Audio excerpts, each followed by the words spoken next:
we can see that when we deal with something that is so so foreign to our perception, definitely to the 21st, actually since the ruining of the Second Temple, the whole issue of revelation is so far away from us because we live for so long in a world which is devoid of revelation, and we can see that the whole book of Shemot, definitely the book of Bereshit, but as we started looking at the formation of a vessel, or formation of what we call inside time, formation of the history of a particular group of spirits that are going through fulfillment of a promise that were given to the patriarchs, and they are actually going through around them. There are three, one can say, types of revelation, and when it all comes sort of focus and gather to the portion of Yitro, it signifies few things which are important to remember. First, that there need to be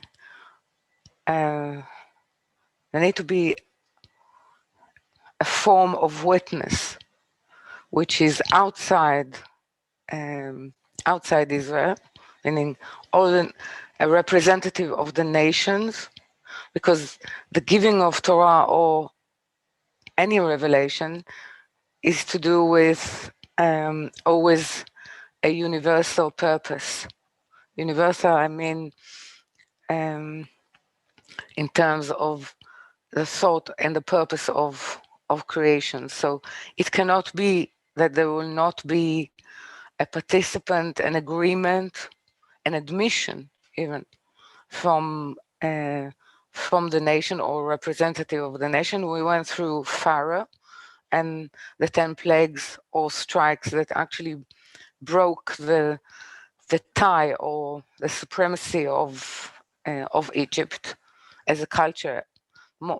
It's a perception, a human perception that has been cultivated since Dora Plaga, since the generation of the Tower of Babylon, and this is the time when it's sort of divided into nations and divided into powers that are controlling, dominating, leading all those different nations according to their nature, according to the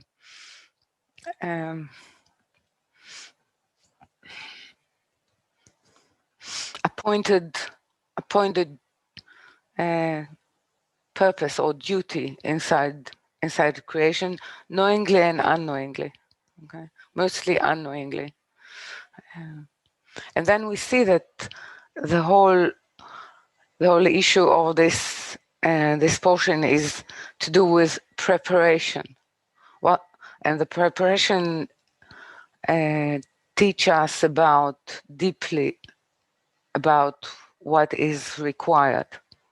So I did not start with mentioning the separation and division of the Tower of Babylon, because it is actually the task, or one of the tasks of humanity since then, is unity, not uniformity, which was actually the sin of the Tower of Babylon, but unity.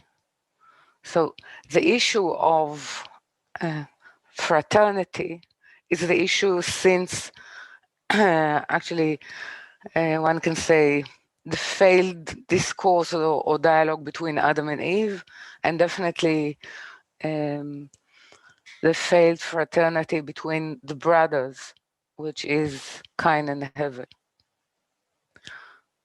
So the first thing that Israel need to face is that they carry the gene of separation in themselves, and they need to come to hate it.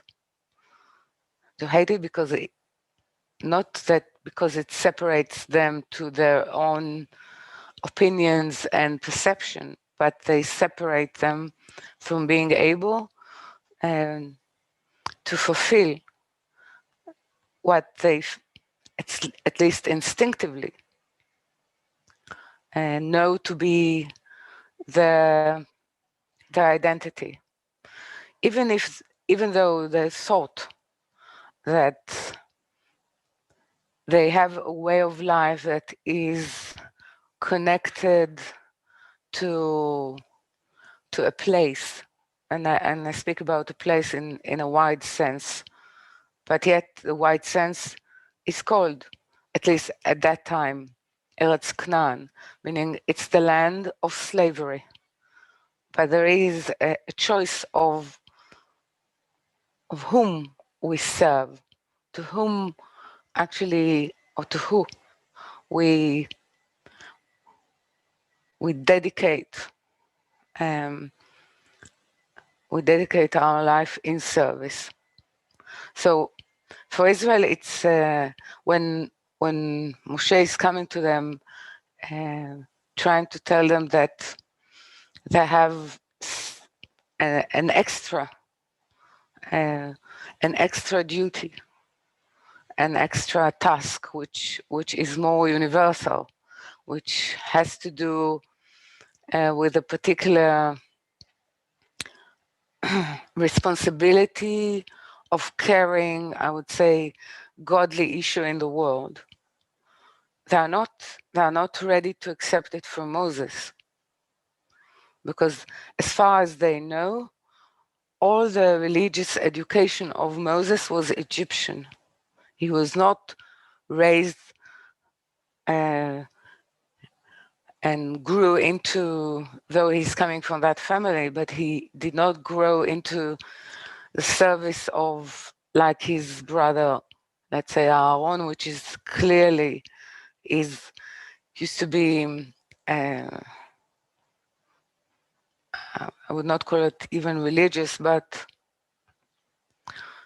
he was the server or the priest of memory of who they are and how they need to go about keeping their belonging.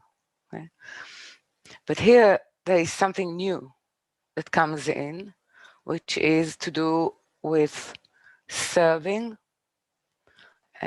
So they need, one condition is that they will unite. They will unite in choosing to bear and to be with all the spirit that actually was formed to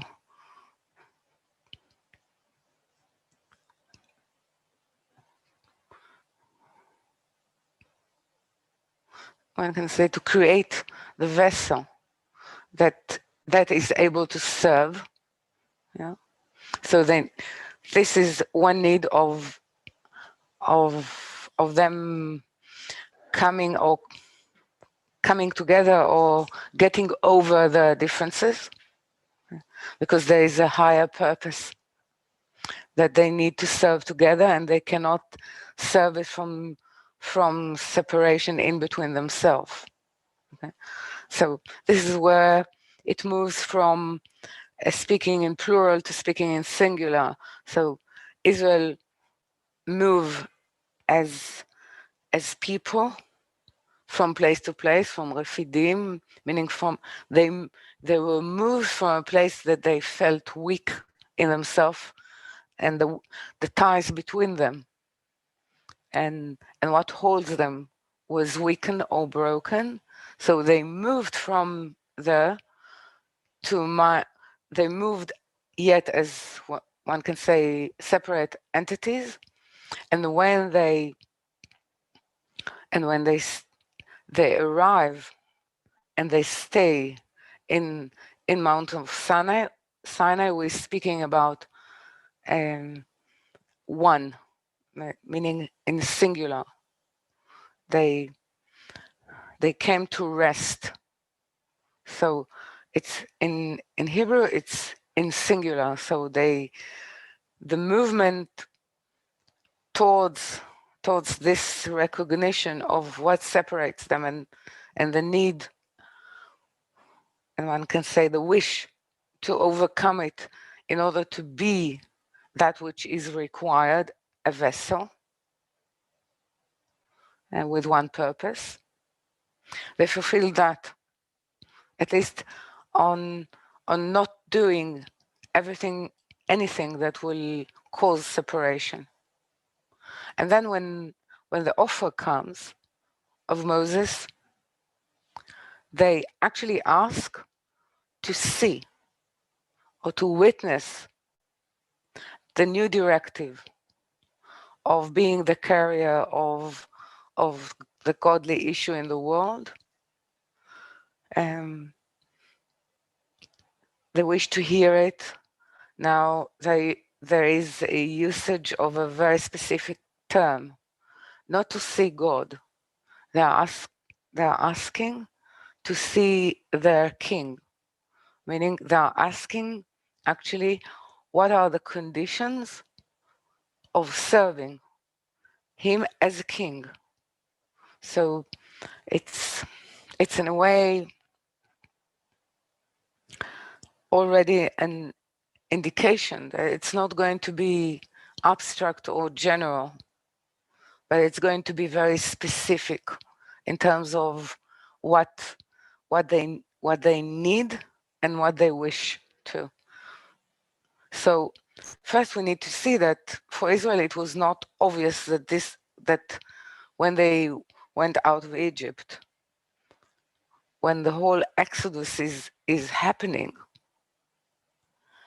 there is a revelation which opens through what we've learned through Tzimtzum Bet. It's opening a whole vision, which is very strange to our mind. I would like to emphasize it again when we come to giving Torah. Not only that we live for many centuries or thousands of years already without a revelation, any revelation, definitely not for a group of people, or definitely not for a nation. But we live in a world which is barren and devoid of divinity of all sorts. Divinity is in exile. So the gap between what we read and what these words actually, what the meaning of that these words are carrying, of the revelation of the giving of Torah,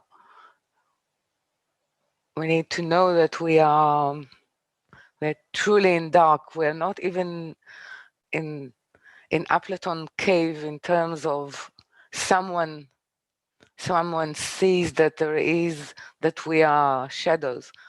We're absolutely in absolute darkness in this respect. So reading this portion is not only to do with not understanding and wishing to call back, to cause the return of that intimacy, reality of the presence of the higher, the presence of divinity in our life. So first, we need to cause in ourselves, or to ask, that we will feel that we miss it, that we will feel that we live in a reality that is not called, that cannot be called reality. Okay. So this is one very important issue of this portion, to cause us at least to read not with an eye of the perception of the modern person, but with an ear, which should be more accurate, ear and an eye of our definition of ourselves as suffering a very deep handicap.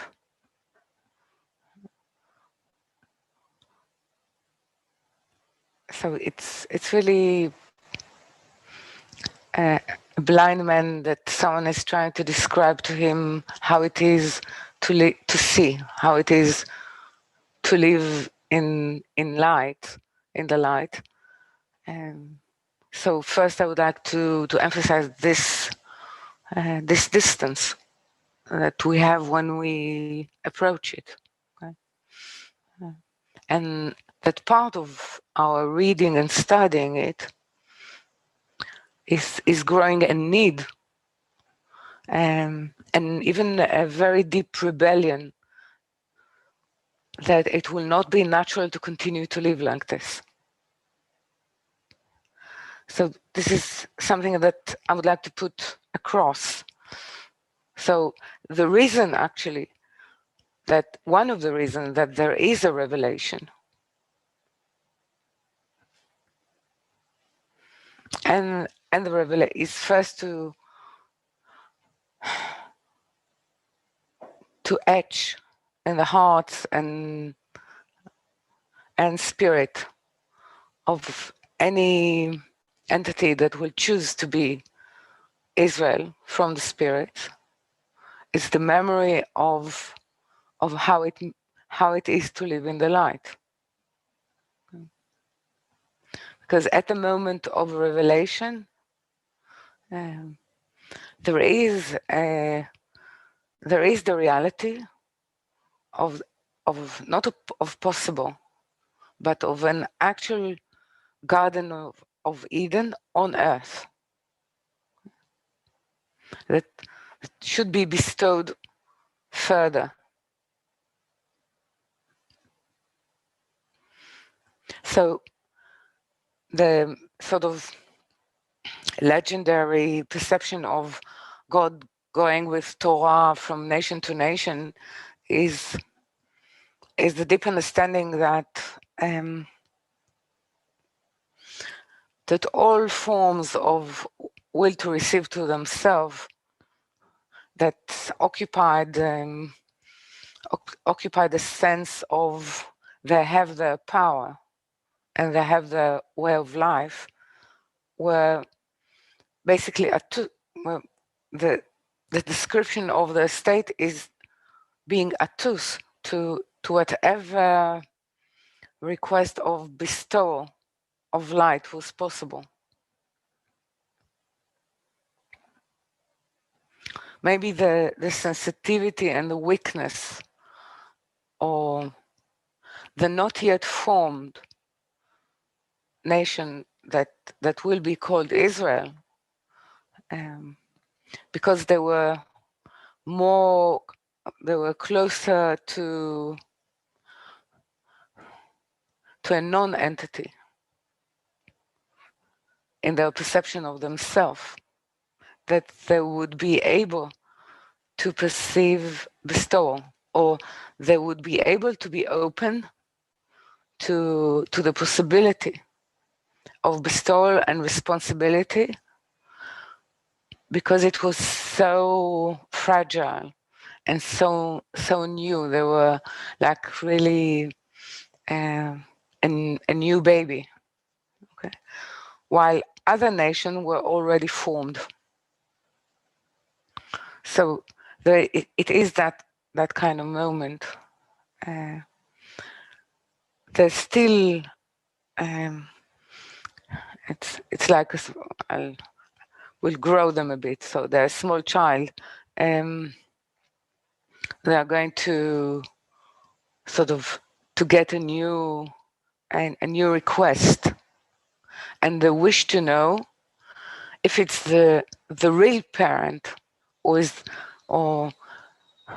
the real source of their life, which is giving the order, which is wishing to reveal himself or itself, or through them to reveal itself to the whole world. So in answer for the whole world, and in answer to what is Torah, we get the third way. Okay. Third way is suggests that it's not only a question of what is between a person and himself, a person and the other, and a person and his God, but it's the three together. Because let's say moral law, we know them to be from Hammurabi, and Yitro was an expert in, let's say, religious social orders. And at the time, Eov was a specialist in relation of a person and oneself. Yeah, the person and oneself. All of them is with the presence of the power or the powers that they were seeking at the time. And Bil'am was one has the expertise of mysticism and drawing the power into human benefit. But the combination of the three was only in Moses. So therefore it's in the third month, on the third day, with the 3 days of preparation of purification. But the purification is mostly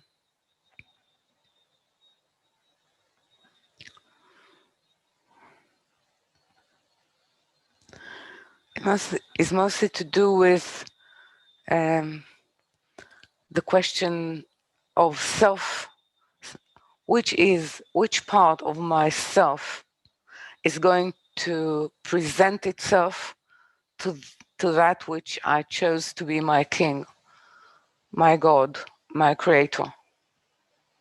So each one needed to go through 3 illumination or enlightenment of those issues, how it's between themselves, a person and himself, a person and the other people with the same purpose, and what kind of relationship he wished to form with that which is at that moment he, meaning concealed, and is about to be revealed. So when something is concealed, you have a scope of choice. When there is a revelation and an attendance, you don't have a choice anymore. So it is asking for revelation is asking not to have a choice in front of that which is going to reveal its power upon me. Okay. So the 3 are already inside the forming, which actually is forming our work till today. Okay. We need to go through these 3 aspects in order to actually form the unity of opposition, because there is an opposition between me and myself, and me and God, and me and the other. They are conflicting. definitely in the will to receive to oneself. So you need really a very specific power in order to unite them and to cause unison of of of courage, to be a courage for that everything actually ties to the purpose. So this is one of the issues of as well to do with time. The time of coming out of the exile of Egypt is the time of the written Torah, what we call Mikra. Time, all Torah was given from all its levels, meaning what we call Torah, what we call Talmud, Mishnah, or Mishnah Talmud, and Kabbala. Everything was given. But what was revealed to the majority of people was graded, meaning coming out of the first exile, Egypt, the majority could perceive Torah. Coming out of Babylon, everyone could perceive the first and the second, which means Torah, Mishnah, and Gemara. Coming back now from the exile of Rome, or the Second Temple, which is our time, coming back to the land of Israel, meaning coming back from that exile, is the revelation for the majority of Kabbalah, meaning that becomes the language. So the languages of a revelation is already set at this part or at this portion of Torah. Okay. So there are two. This is the preparation, and then there is the ability to see the voices. Okay. It's not what was actually revealed, so we see that there is so upgrading through the light, through the sound, through the sight, through the vision of what is happening, and through the deep silence. And then Moses can perceive what is being said, meaning one can say the way we perceive sound as language, meaning where it cuts itself to be words that carries meaning. But Israel as a whole had the inner voice, which means call, which means that what we would call that which is in the tone, intonation, meaning the deep meaning of someone who is speaking to you. Meaning there is that specific emphasis and tone and meaning that they could hear. So it's one can say that for Israel it was more intimate even than it was for Moses. Okay. Though he's the carrier